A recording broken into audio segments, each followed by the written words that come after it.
Adesso che avevamo capito che cos'è il passo corto e il passo lungo, mettiamolo in pratica, facciamo un circuito a Venegono e proviamo le varie situazioni.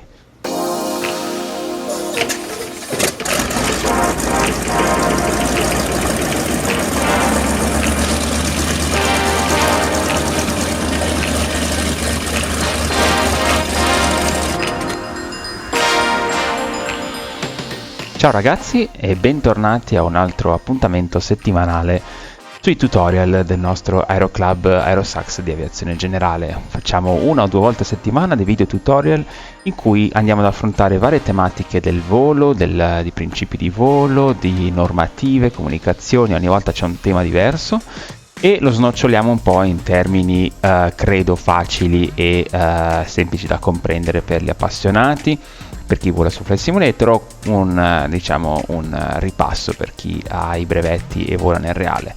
Se non vi siete ancora abbonati al canale, qui sotto vi potete abbonare con il tasto iscrizione. Tra l'altro, chi si iscrive su questo video, mettetemi un commento nella sezione sotto dei commenti che vi siete iscritti, vi manderò un messaggio privato con un add-on particolare per chi vuole in Flight Simulator 2020 che non è molto noto in giro e migliora tantissimo l'esperienza di chi vola aerei di aviazione generale. Quindi basta che vi iscrivete, mettete un messaggio, un commento qua sotto e vi scriverò personalmente questo messaggio, così per ringraziare i primi abbonati al canale. Quindi l'argomento di oggi, come abbiamo visto nella intro e nel titolo appunto, è la gestione di questa leva blu che c'è nella maggior parte degli aerei, diciamo, ad alta performance a elica. Allora, questa leva blu è un comando dell'elica, ok? Andiamo a vedere un attimo di cosa sto parlando nel simulatore. Eccoci qui ragazzi. Allora, per il volo di oggi ho scelto di utilizzare il Beechcraft Bonanza A36, un bellissimo aereo che adoro e non ho ancora avuto l'occasione di volarci in reale, ma prima o poi spero di esaudire questo desiderio perché ha delle caratteristiche di volo incredibili e ognuno che ne parla veramente molto bene, ma va benissimo per il volo di oggi perché è un SEP, un Single Engine Piston, quindi aereo a pistoni monomotore ad alte performance, che proprio viene equipaggiato con un motore 6 cilindri e un'elica a passo variabile. Oggi ci troviamo vicino casa madre mia a Varese in Italia, quindi siamo a Venegono, l'aeroporto Lima India Lima November, e andiamo a vedere, saliamo sull'aereo e vediamo cosa stiamo parlando. Eccoci a bordo. Allora, a parte la strumentazione bellissima, tutto G1000, fantastico, che ci troviamo su questo aereo disponibile di default in Flight Simulator, notiamo una differenza importante rispetto a un cesnino più semplice, ossia questa famosa leva blu che c'è in mezzo. Ok, questa è la manetta, conosciamo bene, la leva rossa è la miscela, quindi impostazioni che già se volate questo tipo di aerei probabilmente conoscete, ma la leva blu è una cosa diversa, ok? Quindi andiamo a vedere un attimo di cosa si tratta. Vediamo che effetto fa stando fermi, diamo un po' di manetta e vediamo i giri. Sono questo strumento qua. Mettiamo ad esempio un 2000, sì, più o meno, 2200 giri settati così. Guardiamo che non ci stiamo muovendo, non fidatevi mai troppo dei freni di parcheggio. A questo punto, se io prendo la leva blu e la tiro indietro, che succede? Vedete che c'è un calo, la riporto avanti e la manetta non l'ho toccata, tornano su, la riporto indietro, c'è un calo, è meglio non tirarla indietro troppo, però è per capire. Quindi stiamo facendo qualcosa che cambia i giri senza cambiare il gas brutalmente, ok? Cosa stiamo facendo? Allora, noi stiamo in questo momento cambiando il passo dell'elica, ok? Stiamo passando da un passo corto a un passo lungo, ok? Da un passo minimo a un passo massimo. Ma spieghiamo un pochettino meglio con una grafica cosa vuol dire passo corto e passo lungo. Allora, nel volo stavamo parlando di cos'è il passo lungo e il passo corto. Fermiamoci un attimo per approfondire questo punto che è cruciale per capire cos'è un'elica a passo variabile. Dovete pensare alle pale dell'elica come a delle ali a tutti gli effetti, ok? Sono investite da un flusso d'aria, generano una portanza e una resistenza.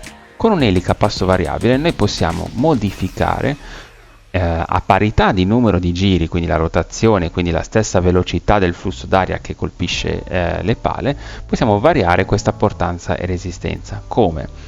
Inclinando rispetto il senso di rotazione, no? Quindi l'elica gira sempre nella stessa rotazione, ma l'angolo tra il flusso d'aria e la pala può essere diverso. Più la pala è parallela, senza arrivare a essere parallela, se no non tira niente, più la pala è parallela, più stiamo parlando di passo corto o passo minimo, ok? Per fare un paragone, pensate al rapporto più leggero di una bicicletta. Quindi avete un'alta frequenza, un'alta rotazione, poco tiro, ma potete accelerare molto. Il passo corto viene utilizzato nel decollo, nella salita, ok? In queste situazioni in cui non è la velocità massima che dobbiamo raggiungere, ma dobbiamo avere il massimo tiro, la massima performance in salita o in accelerazione. Quindi in questo caso leva blu va tutta avanti, quindi si imposta il passo minimo o il passo più corto possibile e avete un'alta frequenza, come vedete dall'immagine sopra. Invece man mano che andiamo verso la crociera, quindi acquistiamo velocità perché abbiamo livellato, la velocità continua a aumentare, se noi tenessimo il passo corto i giri andrebbero su fino ad arrivare a fuori giri. Quindi nell'elica a passo fisso bisogna tirare indietro la manetta e non si può spingere di più. Invece un'elica a passo variabile permette di allungare il passo, quindi le pale si inclinano sempre di più, fanno sempre più sforzo, più portanza, più resistenza e quindi hanno una frequenza più lunga, come si vede nel disegno sotto a destra, e questo permette di avere tiro anche a velocità più alte. Per quello che le eliche a passo variabili sono molto importanti in aerei che hanno un range di velocità importante, perché è inutile metterlo su un aereo, un super cab, dove essenzialmente il range di velocità è molto limitato, perché un'elica a passo fisso va benissimo, si setta che va più o meno bene per la salita, il decollo e la crociera non sarà molto diversa, possiamo accontentarci del passo fisso e della semplicità del sistema passo fisso. Invece su aerei alti da performance migliori, tipo il Bonanza che stiamo utilizzando, tipo il Cirrus, tipo il Cessna 182, il Piper Arrow, insomma dei motori a pistoni però di alta performance, il passo variabile fa una differenza enorme, perché se no sarebbe tutto un compromesso. Avremo un'elica che va bene per il decollo, ma avremo una velocità di crociera ridicola perché appena spingiamo un po' di più ci sono troppi giri, oppure avremo un'elica che tira bene in crociera ma dobbiamo fare dei decolli lunghissimi, perché è come se partissimo, come quei ciclisti che fanno le gare nella pista indoor di cronometro, che partono lentissimi e insomma serve tutto un compromesso. Col passo variabile questa cosa non c'è. Ma cosa guardiamo in volo per controllare e decidere che passo impostare? Quindi che strumenti, che parametri andiamo a vedere? Beh, torniamo sul nostro aereo che stava andando abbastanza bene e vediamo come fare.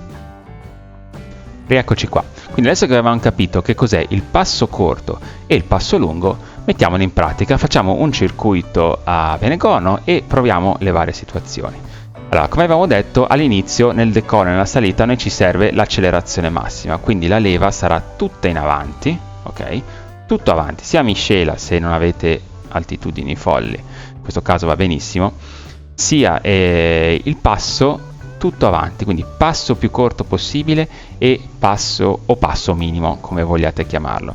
Questa elica di questo aereo non è che a una certa posizione della leva blu corrisponde un tot giri, ok? Queste si chiamano eliche giri costanti, ok? Esistono eliche passo variabile manuali, esistono eliche con giri costanti, esistono anche eliche automatiche, ma non complichiamo troppo la vita. Questo cosa vuol dire? Che a ogni posizione della leva blu, ok?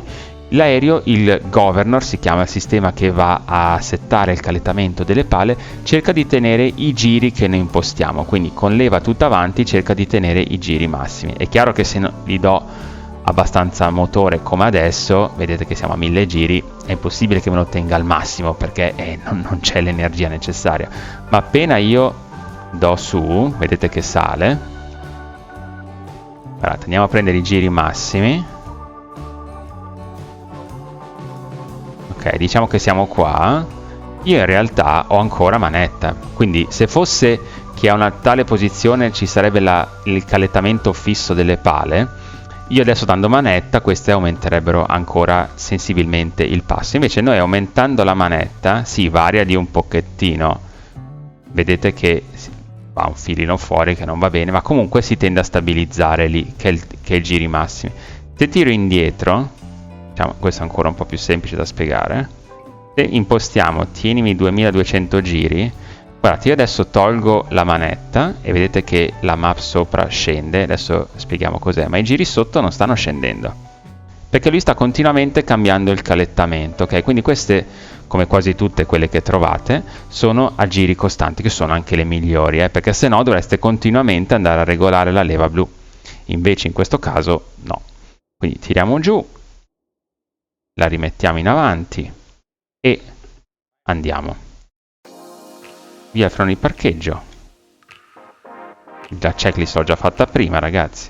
Sulla manetta, pian piano, anche lì non si manda avanti di colpo perché voglio permettergli di settare l'elica correttamente.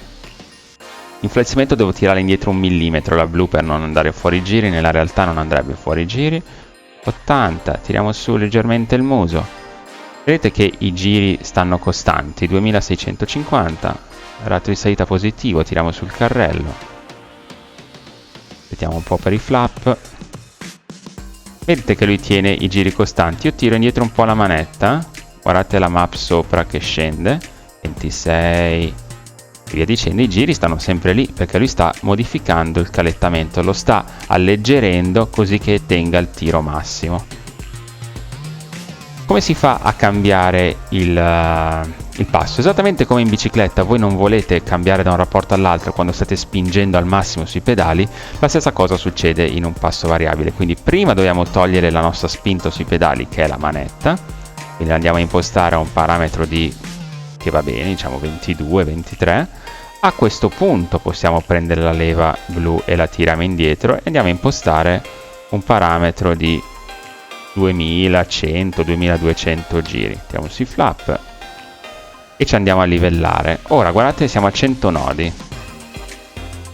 Noi stiamo accelerando sensibilmente, ok?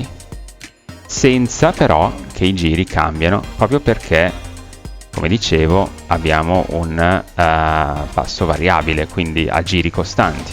Quindi sta facendo un attimo che ho cambiato lo strumento che non doveva cambiare. Ok, perfetto, volevo fare così. Sta cambiando il passo in continuazione. Andiamo a fare il circuito, quindi andiamo in controbase.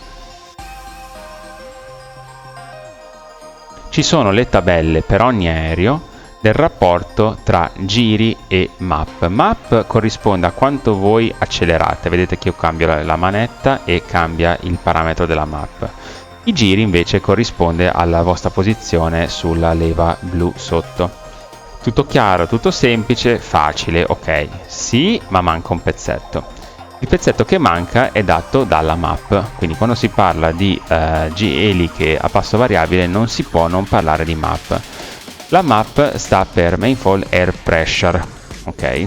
Cos'è la Manifold Air Pressure? È la pressione con cui c'è l'alimentazione nel motore, ok? Sempre ricordo, questi tutorial voglio usare termini più semplici possibili. Se vi piace che uso parole semplici e non troppi tecnicismi, un like al video che vi fa capire che vi piace il lessico che sto utilizzando. La pressione così serve essenzialmente la spinta, passatemi i termini, che noi possiamo generare con il motore, ok? Questa è data sia da quanto noi acceleriamo, ma c'è un fattore non da poco in un aereo che influisce seriamente sulla nostra performance, ossia l'altitudine. Noi man mano che saliamo perdiamo la forza, la spinta della map, perché l'aria è più rarefatta, quindi entra meno aria a pari volume nel motore e quindi meno spinta. A spanne, dato che la map è misurata in pollici, ok, vedete si va in pollici, si perde 1 pollice ogni 1000 piedi che voi salite. Questa cosa riguarda tutti gli aerei? No, non riguarda tutti gli aerei, perché i turbo, con la turbina che va a prendere i gas di scarico e li ributta in pressione nel motore, proprio evitano questa cosa qua, quindi riescono a compensare fino a una certa quota, e quindi voi avete la spinta, la MAP costante fino, non so, 14.000, 15.000, 16.000 piedi, dipende il turbo, il motore e via dicendo. In quel caso voi tenete la manetta nella stessa posizione e avete sempre la stessa MAP.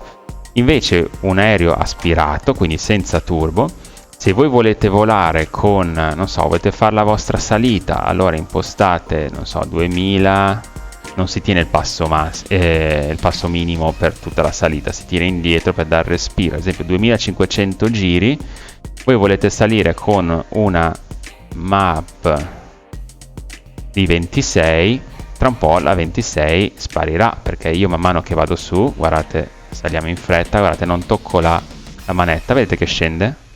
Perché sta scendendo? Perché sto salendo di quota, ok? Quindi a un certo punto non riuscirete più a tenere quella combinazione di MAP e di giri, non succede niente ragazzi, e a un certo punto avrete meno cavalli a disposizione, però anche l'aria in alto è più rarefatta e quindi avete meno attrito, quindi è un gioco tra perdo potenza e l'aria mi fa meno attrito, quindi riesco ad andare più forte. La risultanza qual è? Che di solito questi aerei hanno la massima efficienza tra i 6.000 e 8.000 piedi a spanne, ripeto, ogni aereo ha la sua, però per darvi qualche valore, ok? Se invece siete in crociera, ad esempio a questa quota siamo a 4.000 piedi, se io voglio ottenere 23 di MAP, terrò quasi tutto avanti. Aspetta che tiro indietro il passo, ok, lo mettiamo sui 2002. Questo è un bel setup di crociera, 24 di MAP, 2200 giri dell'elica. Più in basso, per avere 24 di MAP, avrò meno manetta. Più in alto ne avrò di più. A un certo punto con tutta manetta magari ho 20, ma come ho detto prima non è un problema così grave. Quindi i parametri che si guardano in un aereo con il passo variabile sono sempre questi due, e cercate di tenere una corrispondenza sensata, ok? Anche qui adesso noi andiamo a scendere, quindi entriamo in finale per Venegono. Cosa andiamo a fare? Vogliamo mettere il passo al minimo, quindi il passo più corto possibile, non perché ci serve in atterraggio, in realtà ci dà anche un vantaggio in atterraggio, perché con l'elica al passo, pensateci bene, l'elica al passo più corto abbiamo detto che ha il minore inclinazione rispetto al flusso dell'aria, ma questo cosa vuol dire? Che è anche più perpendicolare rispetto al nostro senso, no? Cioè è più piatta così, quindi ci fa da aerofreno, ci aiuta molto a frenare. Questi aerei qua che sono super performanti corrono ragazzi, quindi c'è bisogno di frenarli nella discesa. Quindi io adesso voglio spostare la leva blu e metterla come passo più corto possibile, passo minimo. Come ho detto prima, non andiamo a cambiare i rapporti quando spingiamo al massimo sui pedali, quindi prima cosa si fa? Si tira indietro la manetta, si scarica la spinta che richiediamo dal motore. A questo punto l'elica non sta tirando così tanto, andiamo a cambiare il passo. Vedete che accelera, ma accelera la rotazione dell'elica, non è che sta generando, un po' genera più potenza perché la spinta è data da MAP per rotazione, ma vedete che va sempre un po' in fuorigiro, bisogna dargli un colpettino indietro, ripeto, è una cosa dei simulatori, non del reale, ma è un piccolo difetto che glielo concediamo. E ok, scusate, mi sono distratto a spiegare, stavo perdendo la direzione. Quindi si aumenta il passo ma con i giri indietro, vedete che la MAP in questo momento è 11. Questo genera una bella difficoltà, perché non avete più l'aiuto del suono, dell'audio, per capire com'è il parametro motore, perché se io adesso vado ad accelerare, quindi guardate la MAP che accelera, sentite il suono, cambia pochissimo, ok, lo sentite che va in tiro il motore, ma non così tanto come in un passo fisso dove vi cambia i giri, sentite l'accelerazione dei giri dell'elica e tutto quanto, quindi è una complicanza in più nell'atterraggio, nel circuito da gestire. Si impara a fare come tutto, ma questa è una differenza grossa quando si passa da un passo fisso a un passo variabile. Facciamo un circuito stretto, quindi vedete, tirato la manetta al minimo, ma i giri non è che crollano, perché lui cerca di tenere il giro più alto possibile. In questo momento abbiamo il passo più corto. Deceleriamo, tiriamo giù il carrello. Quindi perché mettiamo il passo minimo, il passo più corto in atterraggio? Sia per farci da aerofreno, ma questo è il secondo motivo per cui lo facciamo, ma soprattutto il principale è se dobbiamo fare un go around, una riattaccata e dobbiamo ridecollare. A quel punto non vogliamo avere il rapporto, no? Lungo da crociera, dobbiamo risalire più in fretta possibile. Quindi è fondamentale poter avere già il passo settato correttamente. Fate delle prove, vedete se col passo lungo, col passo corto, vedete una differenza nel freno che fa l'elica, e poi se la notate scrivetemelo, che insomma differenza ce n'è parecchia, però mi piace vedere che lo constatiate voi di persona. Quindi siamo qui, abbiamo il carrello giù, flap tutto settato, la miscela al massimo e il passo al minimo.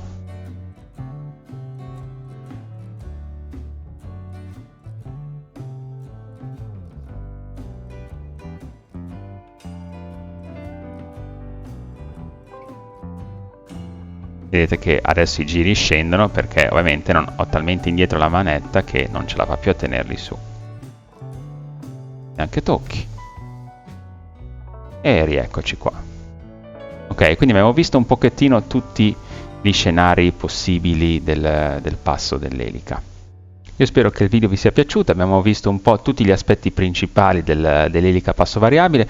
Ovviamente potremo parlare per ore, ma non è il senso di questo canale e di questi video che faccio. Ricordo che è una serie con 1 o 2 appuntamenti settimanali in cui affrontiamo questi vari aspetti. Il passo variabile è una cosa che mi viene chiesta spesso nelle live. Faccio le live qui su YouTube 3 sere a settimana, lunedì, mercoledì e venerdì alle 10 ora italiana, e voliamo assieme con l'Aeroclub Aerosax, che è ormai il più grande aeroclub di aviazione generale virtuale italiano, con tutti gli iscritti che abbiamo. E se volete farne parte lascio i link in descrizione o nel primo commento. Siamo su Discord e su Telegram, a breve sul sito, quindi c'è modo di volare assieme, fare voli di gruppo, VFR, IFR, insomma simuliamo, ci divertiamo alla grande. E se vi piacciono questo tipo di contenuto, ragazzi, un like al video per far conoscere questi video a più appassionati di aviazione generale o aviazione in generale, non generale ma in generale come voi che guardate. E se non volete perdervi le prossime puntate, iscrizione, subscribe e il campanellino per assicurarvi di non perdere le prossime. Vi ricordo, chi si iscrive da qui in poi a questi video come ringraziamento, diciamo un piccolo gesto, ma a volte contano più di quelli grandi, basta che mettete un commento qui sotto al video dicendo mi sono iscritto, vi manderò un messaggio privato con il link a un add-on particolare molto carino, disponibile gratuitamente, gratuito, ok, non è da comprare, che migliora notevolmente l'esperienza di volo su Flight Simulator, soprattutto se volate in VFR con aviazione generale. Quindi basta che mi mettete questo messaggio dopo l'iscrizione e ve lo mando. Noi ci vediamo alla prossima, spero nelle live dove possiamo interagire direttamente, ed è molto simpatica come cosa, mi ci sto trovando molto bene e riusciamo a parlare di 1000 argomenti mentre voliamo. Se no, al prossimo video, sempre qui sul canale, che uscirà all'inizio di settimana prossima. Vi saluto ragazzi, grazie ancora e ci vediamo alla prossima, ciao! Poi mi chiedono perché voglio volare sul Bonanza nel reale, ragazzi. 2000 piedi, 177 nodi di true airspeed, livellato senza perdere un metro, ma che male!